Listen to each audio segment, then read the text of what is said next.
Hello, welcome to Chalk Talk, ladies and gentlemen. I am your host, Andre C., joined here by my co-host with the Moses, Melball. How you doing, Melball? I'm doing fantastic, Andre. How are you doing? I'm doing great. I am doing great. So we are here this week to talk about the PWI 500 and the match ratings and wrestler ratings in general, I would say.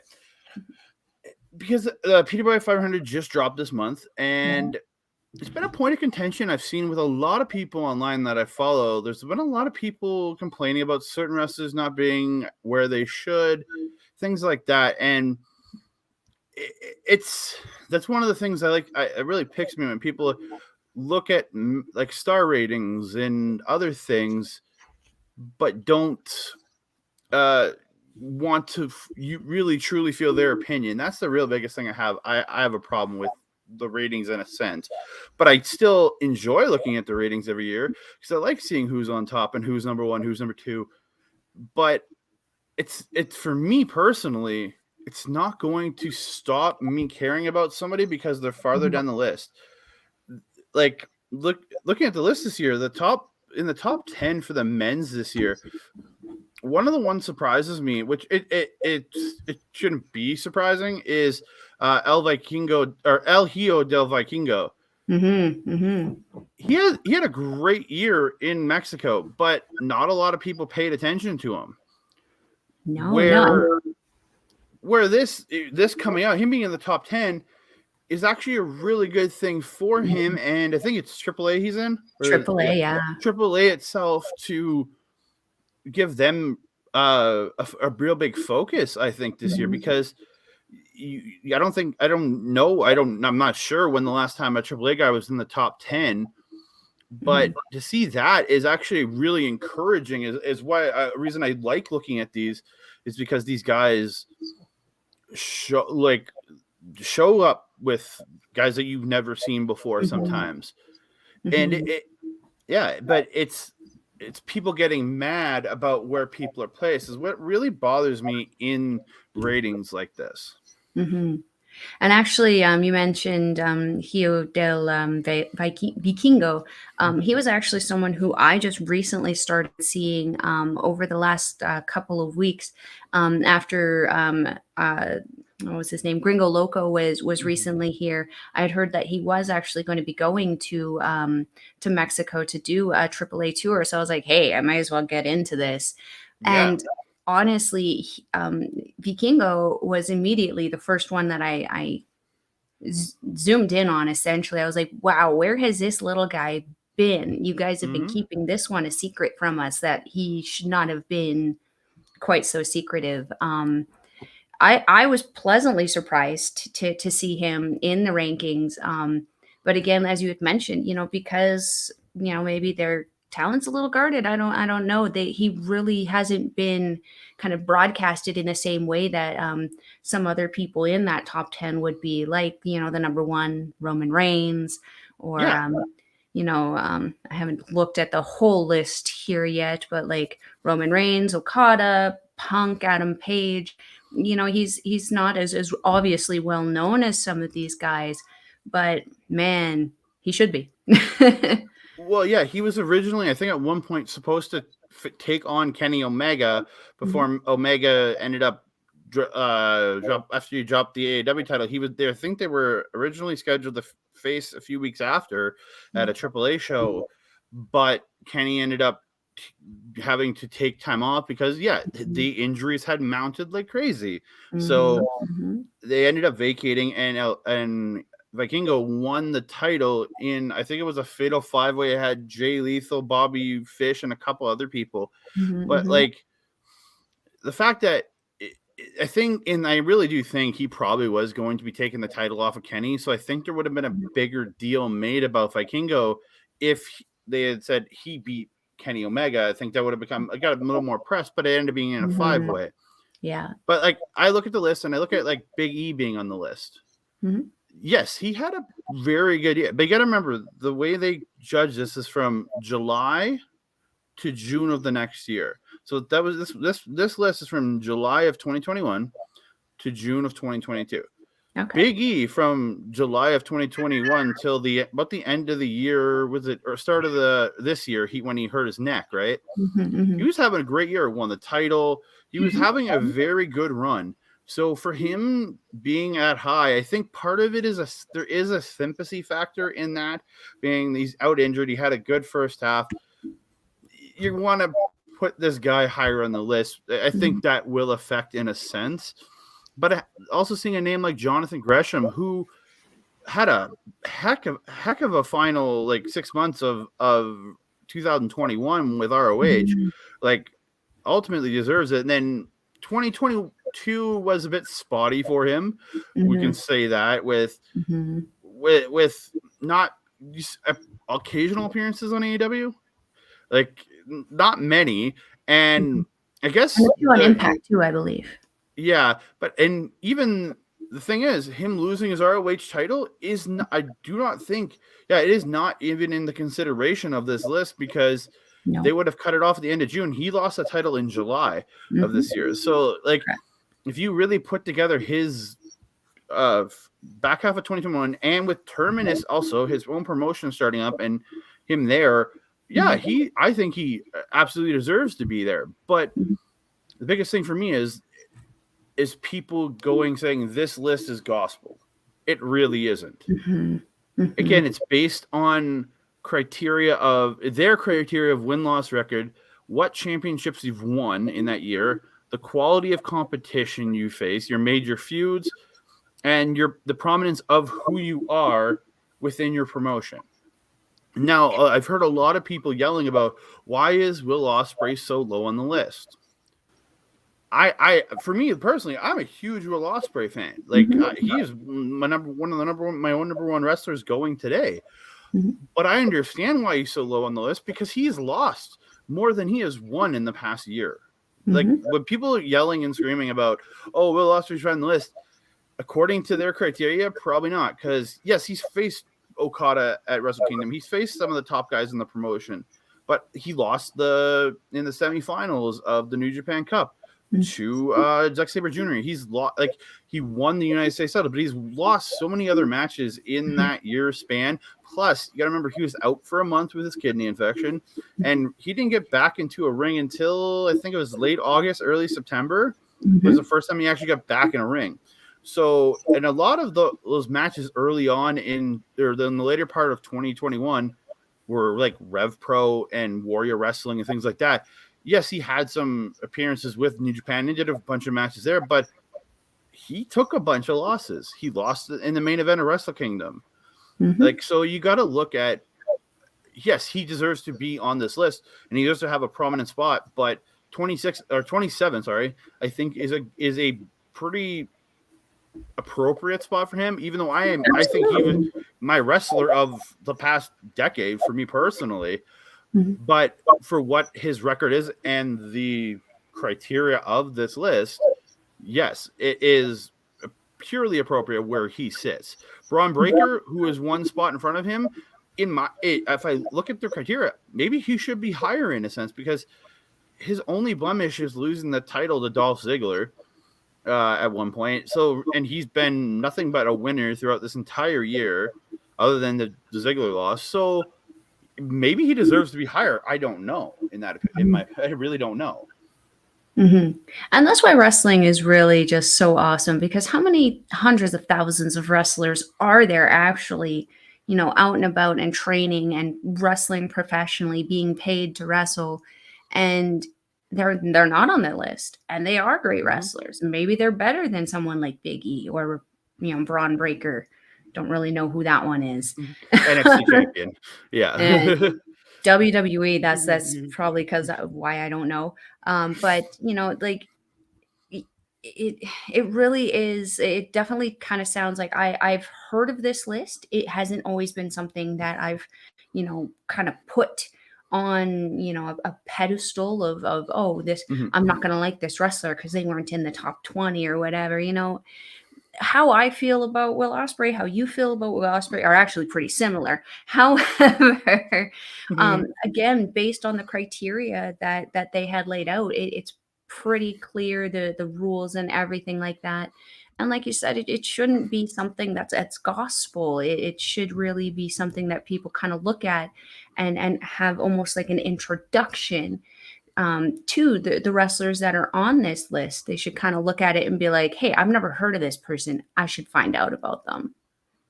Well, yeah, like I look at number 13, Matt Cardona, who for years and years and years was a low number guy on this list for years, and last year was number 297. He has taken his career through the independent level and NWA, GCW, a lot of and a couple odd appearances with AEW last year, I think.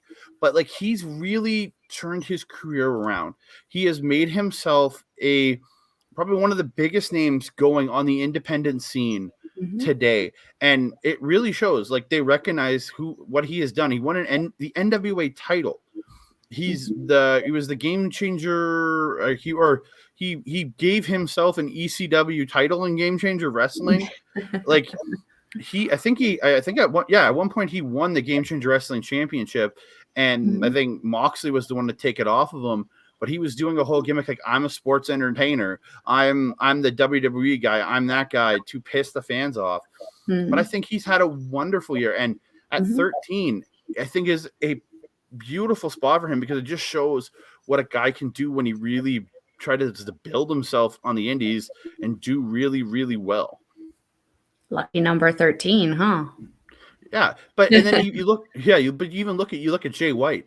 He's sitting at 23. He's your current IWGP World Heavyweight Champion, but he only won that back at in June. So that probably did prop him up the list a little farther than he probably would have been because he's had a good last year, but he's taken losses when more than I don't think I think his wins are more than his losses, but he also was for a good portion of this past year on New Japan. Was appearing a lot on New Japan Strong. Wasn't in New Japan proper, and it was on Impact. So, does that devalue him? No, because look at Josh Alexander sitting at number 14. He's the Impact World Champion.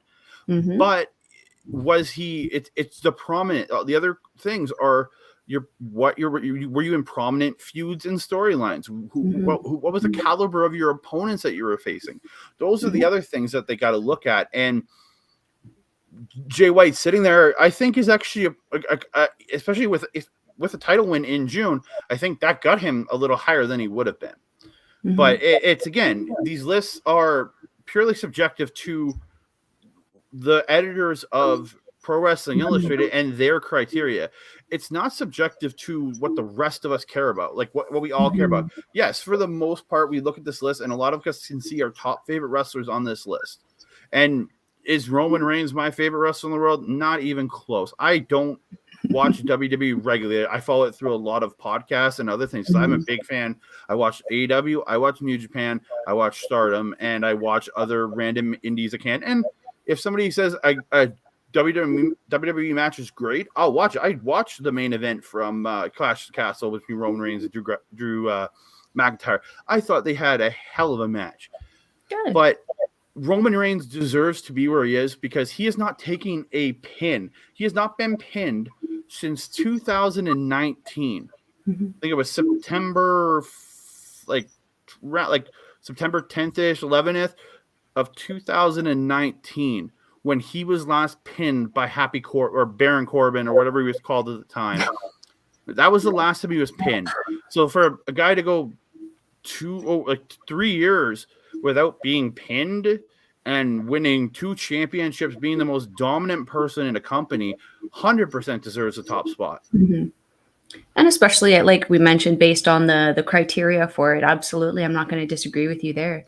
I'm also just going to throw in that I'm not going to disagree with the women's list either. No. There, my personal favorite, Hayashi Shida, sitting there at number 2. And I think we can both agree she definitely deserves to be up there for how hard that she works in that company. Oh, very much so. Like if you look at this list also came out last December. So for the women's 150, this is the 2021 women's 150 that came out, I think last November, December. So do know that we are talking about a rating system that came out then. Yeah. So, but to have a woman like Hayashi Shida go from I think it says she was in spot number 65 in 2020, and she is number 2. Is crazy.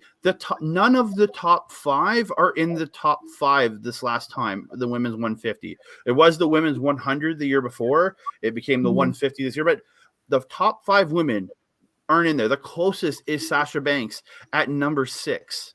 Wow. She was number 5, so she only drops 1 spot. But like Bailey dropped dramatically, but again, part of that was an injury. She was out for a while. You got to also look into those things. But like Asuka went from, again, injury, was taken out for a good long time, a good part of the year's criteria. Those are the things. And Charlotte, again, has been on and off screen. But you see women like Bianca Belair, who was number 1 in the last issue, 100%. She carried that company. Yes, she took the loss to Becky Lynch, which I didn't care for myself, but she really showed why she is one of the best women wrestlers in the world right now because of everything she did, and again, under their criteria, has done a phenomenal job and has done everything she needs to do to be number 1. I have to agree. I'm not gonna cut down that the EST of WWE there. But I look at it and you go, look at number 4 and 5. They're both from AEW. Thunder Rosa, Britt Baker. They both had phenomenal years and feuding with each other this past year. And before that, Britt Baker with her championship run, Thunder Rosa had just a heck of a last year. And you got to look at both these, like who is showing in there. Tam Nakano, another woman from Stardom, is number 9. She wasn't even on the list the year before. Again, it was only 100 the year before, but she wasn't even on the list. She wasn't even in the top 100. So you look at these, like Serena Deeb, number 11, not on the list. Like Suri, number 7. Up from number 78 to number 7. And I don't even think that encapsulates her title win either. I think that's from before her title win. It's just from the years she had leading up to it. That's the biggest thing.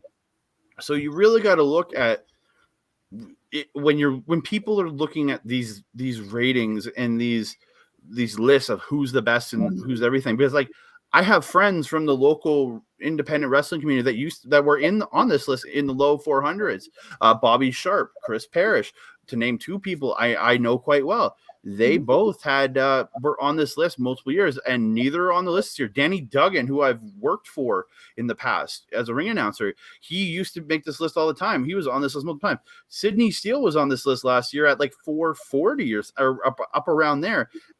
I didn't find his name on the list this year. So you look at. I was going to say 440. That was Gringo Loco, 444, wasn't it? But I'm saying somewhere. But somewhere in that list of the 2020 list, that's where Sidney Steele was sitting. But you don't see them there this year. So the criteria changes you really got to look at what people are doing every year and what the quality of their matches is, who they're facing, before you get angry at them not being placed on this where you think they should be placed on this list. I agree. Don't get angry. Just watch wrestling. Just like wrestling. Yeah, like wrestling. Come on. But the other topic we want to talk about today is, again, if it does go into this, and I think a big reason why people are yelling for why isn't Ospreay higher is the match rating system that a lot of people look at. The biggest known match rating system is the star ratings that Dave Meltzer created years and years and years and years ago, right? Decades ago at this point. And don't take this as me hating on it, because if not for Dave Meltzer, I do not think wrestling journalism and the coverage of wrestling that we have today, like Post Wrestling, SNME, and us, Love Wrestling, any company that covers professional wrestling, Backbreaker Media, like all of them, I think we all stand here today because of what Dave Meltzer did for the business. Yes, it was the dirt sheets. It was getting in there, getting grimy, and finding the stuff out backstage. But it also evolved into creating a wrestling journalism, in my opinion. And what we have today, with so much coverage from so many sites, they give us all of our information and give us a look into the other side of professional wrestling. Without him, we don't have that. But I think people put too much stock on his ratings specifically, in my opinion. Now, do I agree? Will I agree with him at times about what he qualifies as a 5-star match? Yes. Do I think Kenny versus Okada deserves a 7-star? No. I very much enjoy those matches, but I've seen better. To me personally, I've seen better wrestling matches in my life. Better than the 6-star and the 7-star matches that Okada and Kenny had. But it's again, star ratings. All these are a matter of opinion. There is literally an app called Grapple where you can go and drop your star ratings in on any match, and it gives you the average aggregate of what all the fans show. But it's all based on your own opinion. Again, the Meltzer ratings are all based on one man's opinion. A very smart man in professional wrestling who's been covering it for decades. But again, it's one man's thing, where if you look at his history over the last couple decades, there is not a lot of 5-star matches come from WWE land. But if you look at AEW and New Japan, he's given out far more 5-stars there because it's, and this isn't to slander him, it's his, I think, is what he prefers in professional wrestling. Yeah. And honestly, I mean, if I was put in the same situation as him, I can't honestly say that I wouldn't do the same. As a predominant watcher of New Japan and Stardom, I don't watch AEW or WWE a lot, so I feel like if we were looking at a rating system based on what I was doing, I would probably exactly do the same thing and give them a lot higher rating. But that's only because that is my preferred viewership. It's not to say that the WWE isn't producing quality matches in the same level. It's just saying that it's just simply not my preference, and that's okay. It really is, because that's the biggest thing is you got to really look at what do you love. That's what you're going to love. But the other things, I've seen Dave Meltzer put out 4.5-star ratings and 5-star ratings on matches I've never heard of from promotions that has put up rating from like AAA and other places. And it has gotten me to watch matches that I never would have watched before. If Dave Meltzer puts a 4.5 or a 5-star rating on a WWE match, that makes me interested in going to see and actually seeking out that match, because again, it's not WWE is not somewhere I watch regularly. So if he can if he says I really thought this was great, I would go check it out. If I don't think it's great, and then I disagree with him. But look at us. We each had a top 5 when we did our top ratings of the New Japan the G1 Climax. We each had vastly different lists. We had a common match in the finals match, but you had a number 3. I had a number 1. I had a very biased list because I think I had Ospreay on there twice. I think my original list, I had him on there 3, almost 4 times. I think I had him on 4 times before I changed before I really got critical with my list.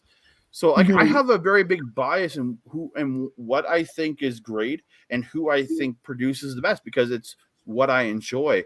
It's just when people live and die by star ratings and one person's opinion or the consensus opinion from a PWI or something like that, it's where I sit there and go, okay, make your own opinion. You don't have to listen to these people. It's all your choices. Again, like there's back in the early days of Backbreaker Media, we would do at year ends. And yeah, I was very biased because Michael Richard Blaze for we would do the independent, and we would do our television and professional level wrestling, like bigger time wrestling than the local independent. So our independent stuff, I had Blaze almost every time as my wrestler of the year. And because I am very biased because I think Michael Richard Blaze is my favorite independent wrestler going right now. Or at that point, still now too, but at that point, so I was very biased, and I would give him, but other people would pick other people. But it's all a matter of what you love, what you like, And if somebody says the match you just watched and loved and thought was the best match in the world was only a 2-star match, that is their view on that match. It does not mean they're wrong. It does not mean you're wrong. You just both have very different tastes in professional wrestling. I will talk about matches with my coworker at work, and he will say, "Oh, I didn't really care for that match," and some matches that I truly loved, but he didn't. And then he will talk about matches he really liked, and I go, "Oh, I wasn't really into that." But again, that is all. What you think is a 5-star match is based on purely what you feel inside. And like we said earlier, just like wrestling. Come on. You're allowed to have your opinion on it, but so is everyone else. And how many people on this planet now? 9 billion. We're all going to have a different outlook or perspective on what we're going to think it is. So, going to the indie wrestlers, you love Michael Richard Blaze. I love the Omen. So there you go. But difference. And we've seen them fight together. And they've had banger matches together. Though I'm not gonna lie, that like 3 stages of hell or fear, whatever the heck PWI ended up calling it, against the Omen. It was an interesting match. Let's just say that. Yeah. Good times. But then again, someone who might not like that almost hardcore kind of feel might disagree with us and say, "Hey, that's not really my style." Yeah, so, I'm a big fan of SNME Radio and Post Wrestling, and both companies. When I listen to them talk, and Eddie Kingston, they're talking about Eddie Kingston. Both seem to be very big fans of Eddie Kingston. I will admit that man's promos are very good, but when he gets in the ring, I am underwhelmed by him. Again, he wrestles a style that, yes, he wrestles a very Japanese strong style, but so much of it is based. I have never been able to truly get behind him in a wrestling ring. So when they talk about how good he was and everything, I just go, okay, I don't agree with that. I just can't. But that's, again, my personal feeling on Eddie Kingston. I just don't find him an engaging professional wrestler. But that doesn't mean, but again, another outlet finds him very engaging. But again, it's all about your personal opinion. If you think something's 5-star, it's 5-star to you. It doesn't matter what anybody else says. But again, I don't want to slander Dave Meltzer because, again, his ratings mean so much to so many people. And I guarantee you, just like PWI, he has his own criteria on what he grades a 2, A3, A4, A5 star or 6 or 7 that he has graded. He has what he truly believes matters in those positions, and what matters to him in a personal matching match might not matter to you. You may have a different criteria. So again, 5-star matches mean something different to every single person. 100%. So I think we are going to wrap this up this week. Yes, we are. And don't forget to check out our good friend Mike the Ref over at Backbreaker Media. He does upload is it Thursday there, Andre? Somewhere up above here. he has uploads every week. All the content that comes off his Twitch channel at Mike the Ref.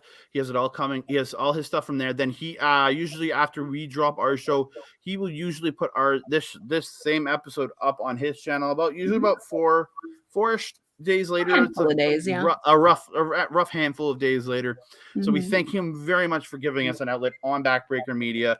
Thank you so much, Mike. And then you can check him out on Twitch multiple days a week at Mike the Ref. I think I said Twitter last time. I apologize. He's on Twitch at Mike the Ref. You can catch us at the address above, Andre and Melball Wrestling Talk. If you are watching on Backbreaker Media, this is our channel. Or if you're watching on Facebook or anywhere else, check us out and subscribe to us on YouTube. You can check me out on Twitter at That Canada Guy. You can check Mel out at Collins Melball. On Instagram, I think I have the wrong graphic up here. It's supposed to be Melball Collins. I apologize. I forgot to edit this one. And I am link in the description box below. I am at That Canada Dude. Twitch will be coming soon from us. Video games, we will be doing some watch-alongs coming up soon, hopefully for the Royal Quest weekend. We're hopefully going to be able to do a watch-along at least one of the 2 nights. So, yeah. Excellent. And without further ado, I am the Melball. Shout out to the Astrid. That is Andre. We'll see you next week when we do our next episode of NJPW Puresu Review.